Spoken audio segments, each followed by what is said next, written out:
Today I'm here doing a frame check at this house on the first floor, and I'm going to go over everything you need to know for a frame check, including the materials needed. And here I have my 6-foot level, my Sharpie, and my tape measure, making sure I have everything I need before I do a frame check. And here we got the spray paint so we can mark up any walls or touch-ups that we need. Here I'm taking my 6-foot level across the wall to check for any bow in the wall. Here we have a stud that's bowed out a little bit, so I'm going to take my Sharpie here, right bow, and then point which way it needs to go in. It needs to go this way so it's flush against the wall, and then I'll spray paint it. So if we don't catch this earlier in the process, it causes our drywall to be bowed out whenever we're finishing. So that's why we catch it earlier and write this down so that we have caught it before we build the house. Here we're looking at 2 windows on the first floor. To make sure they're the correct measurements, they should be 3 feet by 6 feet. So we're checking here. We're at 36 inches, 3 feet.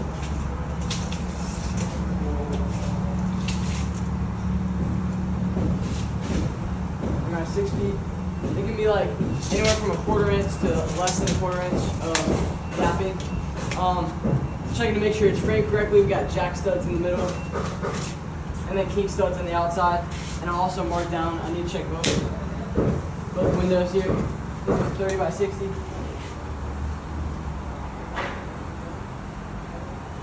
And this one should be the same. I'll measure it.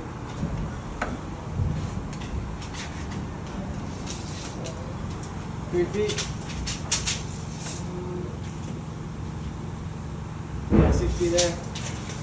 So I'll mark it there as well. 30, 60. And then once we have written those down, checking all the outside framing, the king studs and the jack studs, and the headers nailed in the correct spots. These nails might be close together, but it should be fine for right now. We might need to call in the framer and maybe nail them a little bit more, but besides that, the windows look good. So here we're at a rough open door. So the plan says it needs to be 3 foot with 2 inches of lenience, so we're right at 3'2", so we're perfect. So we need it to be corrected for any trim or casing that needs to go, so we'll have 2 inches of lenience there. So if we put our back to it and open it right-handed, it's a right hand open for the door. So we'll write all of our requirements on the hinge side of the door, so the hinges are over here. So we'll put RO for the rough open. We'll put 3O for the measurements. It's a right-handed swing, so we'll put RH, and then we'll put an arrow going this way for which way the door opens. So that being said, we have everything written down. We have the correct measurements, so this door looks perfect. Here we're looking at the stairs. So we commonly see a 2x4 and a 2x4 right here, but this is done correctly because we have a 2x6, we have a 2x4. For the 2x4s and 2x4s, usually we'll have a large gap over 2 inches, but right here we have a 1 inch gap, and this is done correctly so that it's safer for the workers.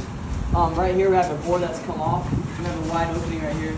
So I mean, it could probably be that a worker may step in that hole and trip or fall or something like that, so it's not too safe. So we need to make sure this board is put back into place so that's safe for the workers. It's a safer environment in general. But overall, these stairs look good, and they're safe for the workers to go up and down. Here we got our hangers. All the hangers are nailed to the LVL. All of them should be nailed in the correct holes. Each hole should be nailed to the header or the LVL. Here we have an example. Right here we have each hole.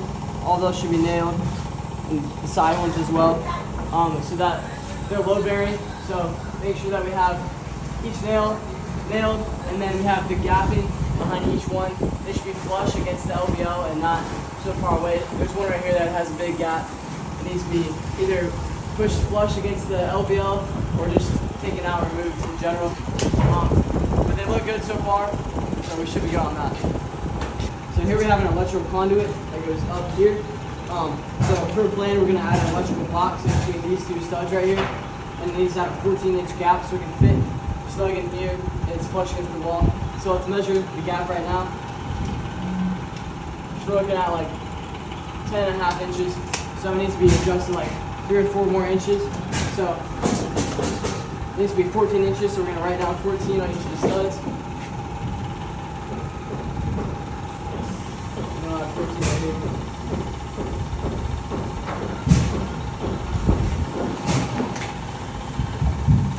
Repeat them both so they see it. adjust it once they see it so that the electrical box can fit snug in there. So that's a completed frame check on the first floor of this unit. So thanks for watching and check it next time.